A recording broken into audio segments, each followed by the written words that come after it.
please join me in welcoming our next guest.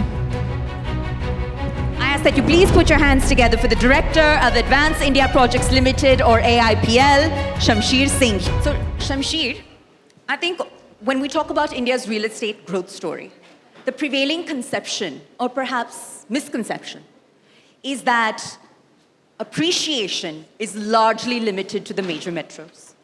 All right? I'd love your thoughts on how much truth there is to that statement, and what role do Tier 2 and Tier 3 cities play in AIPL's expansion plans and strategic outlook going forward? So, first of all, thank you for having me here. Thank you. So, to answer your question, I feel that, what you just mentioned, I believe that would be the reality in India earlier on, maybe 10, 15, 20 years down the line, earlier than this. But what I feel now is that the way that Tier 2 and Tier 3 cities are expanding is absolutely exponentially. Just because the reason that, one of the major factors for this, I would say, is due to the infrastructure push that is kind of happening in India. Every year when the budget is released, just talking about a little bit of the economical data, every year there is more and more budget that is sanctioned towards the infrastructure spend. Even the last budget that was presented, I believe it was about 11.1 lakh crore, Right. which was about, I think, 11% more than the last budget. So what infrastructure, does to a city or a country is that it connects your Tier 1 to the Tier 2 and Tier 3, cities. So what that essentially does is that it makes the commute better. And why? And when the commute becomes better to all these different cities, what essentially happens is that they essentially become trade corridors. When we look in today's reality, when there is better commute that is happening to different cities, like the new expressways that have been established in Right. India over the last couple of years, and there are so many more expressways and highways that are coming up, it makes business function better. Because people can kind of get connected to each other. A lot of airports are getting made, a lot of train stations are getting made. For us also, we have been expanding into a lot of different cities and states across India.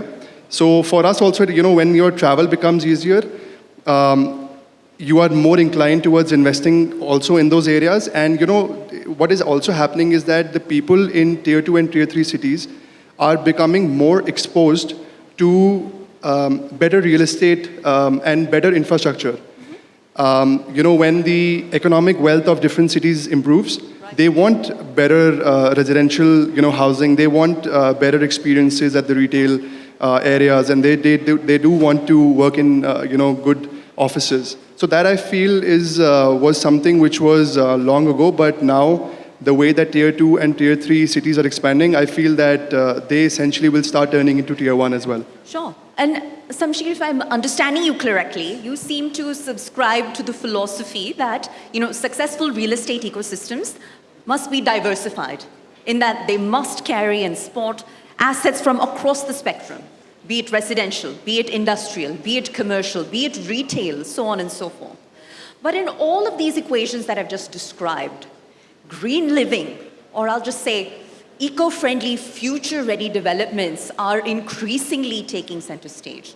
But how challenging is it for a developer to keep that at the focal point, of all aspects of project design and project planning, whether it be, for example, solar empowerment, waste management, or rainwater harvesting, all easier said than done? Yeah, so, if I was to talk about AIPL, we actually have a lot of fun while designing our projects, Right. considering sustainability in mind. Because, when you talk about real estate, land for us is raw material, right?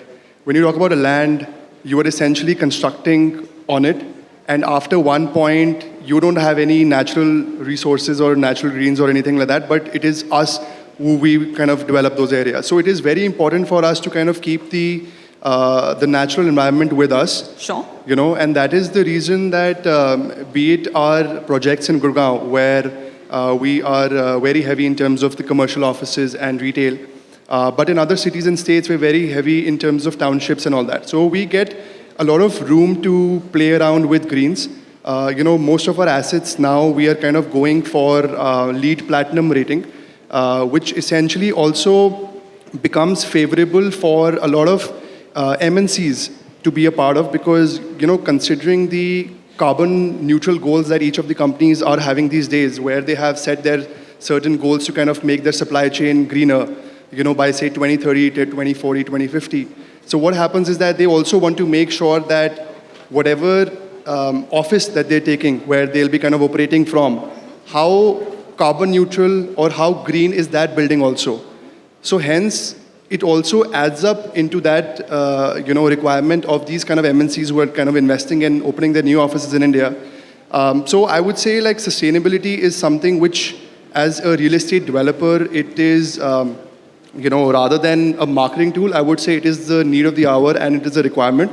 And it is our duty to kind of make buildings and make projects which are, sustainable. Well, building on that, Shamsher, I believe that this industry's contribution to GDP or job generation or overall economic development for that matter is fairly obvious. But what's your growth outlook for 2025 and beyond? And what role do you anticipate that AIPL will play in that whole equation, sir? So I would like to say here that, in terms of the GDP, every year we have like a growth rate of over 7%, right? Averaging say 7.2, 7.4, 7.5%. And this sector has been one of the biggest beneficiaries. Absolutely. And we have also crossed the 4 trillion mark as an Indian economy, right? And the goal for our government is also to kind of become, the biggest economy in the next couple of years. So if I talk about real estate, we're sitting at, I think, about 7% of the GDP, the contribution that real estate as a market does. And also we believe as a real estate as an industry, we're the second most, industry which kind of provides employment in India. So I feel that real estate is something that is required. Anything that you ever want to do, any industry that you want to kind of venture out into, it starts there. It starts there. You have to have a home to sleep in, which is real estate. You have to have an office to work in, it's real estate. If you want to travel, you need constructed roads. So real estate is everywhere, right? And the way that economy of India is kind of booming, considering the largest population that we have in the world, the contribution of real estate to the overall GDP will kind of keep on increasing. And as per the reports that I've also kind of keep on reading, I believe over the next 15 to 20 years, our 7% contribution rate is going to go up till about 14-15% of GDP, which is a good thing for us as developers. A lot to be optimistic about. And Shamsher, by way of a final question to you. Look, it's an unprecedented time in human history. Right? Given all the geopolitical volatility that surrounds us across the globe, how has this impacted foreign investor appetite in terms of them wanting a piece of the Indian real estate puzzle? So with respect to the geopolitical things that are kind of going around the world, I feel that as long as India remains out of it, we'll be safe. As what we are seeing with India and Canada, because of the geopolitical issues that are kind of going on over the last couple of months, I've heard a lot of people, living in Canada, they either want to move back to India who are not feeling, that too comfortable, else they want to just stay in Canada. Indian families who have sent their children to study abroad in Canada, facing something similar. Exactly. So those things do matter, but I feel that as long as we stay out of all these things, because currently I don't think we're too geopolitically active when we remain good with a lot of countries and a lot of continents. I think we should be okay.